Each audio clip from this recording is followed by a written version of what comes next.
Hasil Piala Asia U23, sejarah tercipta. Indonesia berhasil sikat Australia U23. Peluang lolos terbuka lebar dan beberapa fakta menarik pun hadir setelah timnas Indonesia bungkam timnas Australia. AFC tak kabulkan banding PSSI, Ivar Jenner sampaikan permintaan maaf. Jaijes kagum dengan lemparan roket Pratama Arhan, senjata menakutkan seperti tendangan bebas. Ukir sederet sejarah di Piala Asia U23. Vietnam lupa sejenak masalah seniornya. Selengkapnya hanya di Region Champion. Sebelum kita lanjut ke beritanya, ada baiknya teman-teman untuk memberikan like-nya ke video ini, karena like itu gratis. Terima kasih.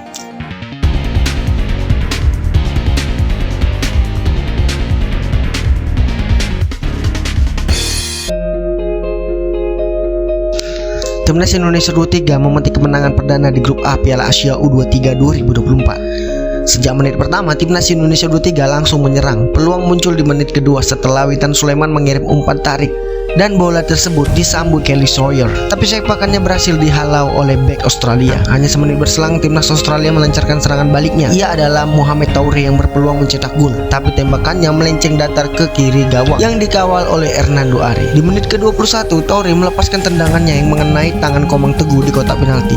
Wasit mulanya membiarkannya, namun setelah mengecek VAR, Australia berhasil mendapatkan penalti.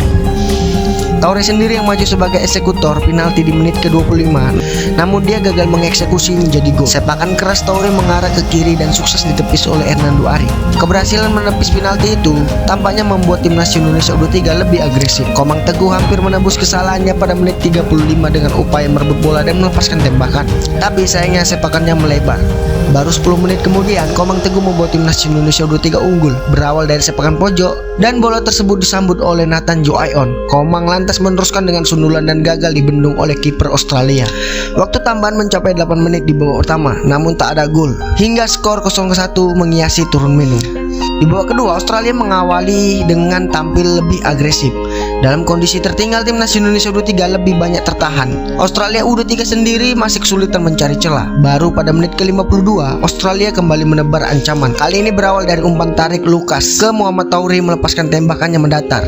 Bola yang mengarah ke gawang, tapi sukses ditangkap Hernando Ari. Di waktu yang tersisa, Australia semakin gencar menyerang, tapi justru timnas Indonesia berkesempatan menggandakan keunggulan di injury time. Berawal dari cutback Nathan, Marcelino Ferdinand melepas tembakan keras, tapi masih bisa diblok.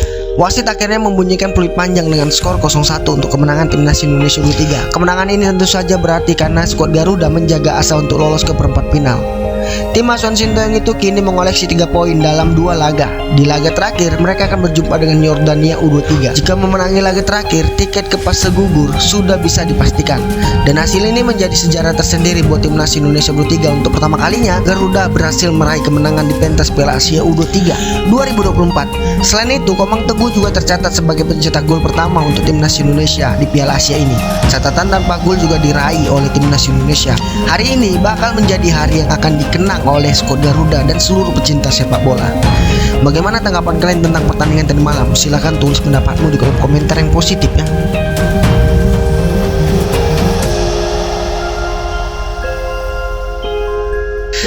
Secara luar biasa, skuad Asuhan Sintayong menang 1-0 atas Australia. Gol tunggal skuad Garuda Muda dicetak oleh Komang Teguh melalui sundulan di menit 45, memanfaatkan asis Nathan Joayon. Sejumlah fakta menarik pun tersaji dalam pertandingan ini, dengan menumbangkan perlawanan dari timnas Australia pada pertandingan lanjut fase penyisihan grup A Piala Asia U23 2024. Kemenangan ini tentu menjadi modal berharga bagi skuad Garuda Muda. Pasalnya, peluang skuad Asuhan Sintayong untuk melaju ke fase gugur semakin terbuka. Di balik catatan positif ini terselip sejumlah fakta menarik yang mengiringi perjuangan timnas Indonesia. Yang pertama, timnas Indonesia U23 lagi-lagi harus mendapatkan hukuman penalti pada pertandingan ini. Momen itu terjadi pada pertengahan babak pertama, tepatnya ketika laga baru menginjak menit ke-21. Hukuman ini bermula dari tembakan penyerang timnas Australia, Mohamed Toure, dari luar kotak penalti, namun sepakannya malah membentur tangan Komang Teguh. Ini menjadi kali kedua bagi skuad Garuda Muda mendapatkan hukuman penalti. Pada laga sebelumnya, Indonesia mendapatkan hal serupa saat menghadapi Qatar U23. Bedanya, tayangan VAR memperlihatkan Rizky Ridho melakukan pelanggaran di kotak penalti. Yang kedua, peran baru dari Nathan Joayon. Seperti yang kita ketahui, daftar susunan pemain yang dirilis timnas Indonesia U23 menghadirkan kejutan, sebab Nathan akhirnya mendapatkan kepercayaan bermain sebagai starter pada kesempatan ini. Uniknya, Nathan tak menempati posisi aslinya sebagai bek kiri. Pemain asal SC Heerenveen itu justru dipasang Sintayong untuk mengisi pos lini tengah dan berduet dengan Marcelino Ferdinand. Keputusan ini diambil karena absennya Ivar Jenner yang terkena sanksi larangan bermain, dan hasilnya cukup memuaskan. Sepakan Nathan pada menit ke-45 sukses ditanduk Komang Teguh dan membuka keunggulan untuk skuad Garuda. Yang ketiga, dinamika Komang Teguh meski banyak yang meremehkannya. Komang Teguh sendiri menjadi salah satu pemain yang memperlihatkan dinamika performa di atas lapangan. Pasalnya dia mengawali pertandingan dengan aksi yang mengejutkan karena penyebabkan penalti. Namun menjelang akhir babak, Komang Teguh bisa menjebol gawang Australia U23 setelah menanduk sepakan dari Nathan. Penampilan pemain Borneo FC ini akhirnya harus diakhiri pada jelang akhir babak kedua. Komang Teguh mengalami cedera sehingga harus ditanduk keluar lapangan karena tak bisa melanjutkan pertandingan. Dan gol yang dia buat harus diapresiasi dan pantas layak untuk memperkuat timnas senior nantinya.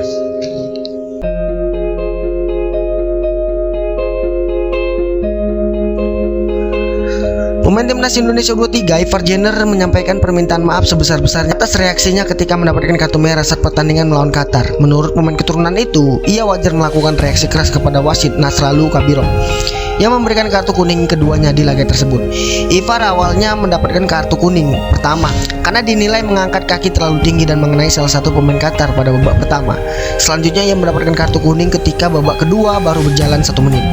Kala itu ia melompat untuk menghindari tackle keras dari pemain Qatar. Sayangnya wasit yang menilai kaki Ivar Jenner mengenai bek Qatar itu membuatnya diganjar kartu merah. Selain Jenner, penyerang timnas U23 Ramadan Sananta juga mendapatkan kartu merah dari wasit asal Tajikistan itu karena dinilai menginjak bek Qatar. Ivar berkata, "Pertama-tama saya menyesal atas reaksi saya dalam pertandingan kemarin setelah mendapatkan kartu merah. Tentu saja saya frustasi saat itu," kata Ivar Jenner. Melihat adanya kerugian pada laga Indonesia versus Qatar, PSSI langsung bereaksi keras.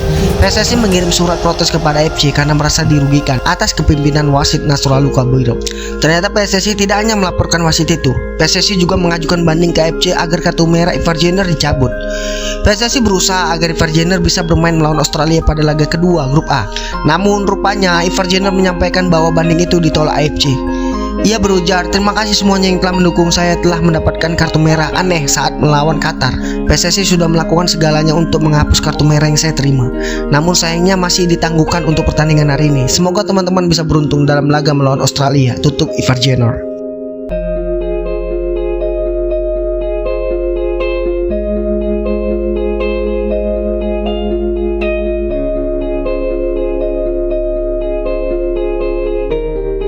Pemain timnas Indonesia Jai Ijaz mengaku kagum dengan kualitas lemparan dalam jarak jauh milik Pratama Arhan. Jai merasakan sendiri kebolehan pemain asal Blora sebagai eksekutor lemparan ke dalam. Saat itu ia melakoni debut timnas Indonesia menang atas Vietnam 1-0 dalam laga lanjutan grup F kualifikasi Piala Dunia. Satu-satunya gol merah putih kala itu dicetak Egy Maulana Fikri. Memanfaatkan situasi kemelutasi lemparan ke dalam yang dilakukan oleh Pratama Arhan, kemampuan spesial Pratama Arhan tersebut menimbulkan kekaguman tersendiri bagi Jai. Ia pun berujar, "Saya juga harus bilang Arhan, dia pemain yang luar biasa dan lemparan dia sangat luar biasa," ujar Jai Ijaz. "Saya juga sudah tahu sebelumnya karena saya sudah melihat pertandingan Piala Asia dan lainnya. Pertama saya pikir apakah lapangan terlihat kecil karena lemparan dia sangat jauh. Dia bisa melempar ke gawang tanpa bolanya menyentuh tanah. Jadi saya pikir itu adalah senjata yang kemarin dia masuk ke pertandingan pertama," ujar Jai. Pemain kelahiran Merlo itu menceritakan situasi saat gol Egy Maulana Fikri pada pertemuan pertama. Saat itu dirinya kaget usai menyaksikan aksi Pratama Arhan dalam mengeksekusi lemparan dalam jarak jauh secara langsung. "Saat dia lempar, saya pikir wow sekali. Pertama Rido yang loncat dan aku di belakangnya. Saya menyentuh sedikit saja. Setelah itu bolanya kena pemain belakang, lewat terus jatuh di depan Egy dan dia bisa tendang dengan mudah," lanjut Jai Ijaz. Pemain Venezia itu melanjutkan pujian kepada Pratama Arhan. Jai mengaku belum pernah menemui pemain yang sanggup mengeksekusi bola lemparan sejauh seperti apa yang Pratama Arhan lakukan.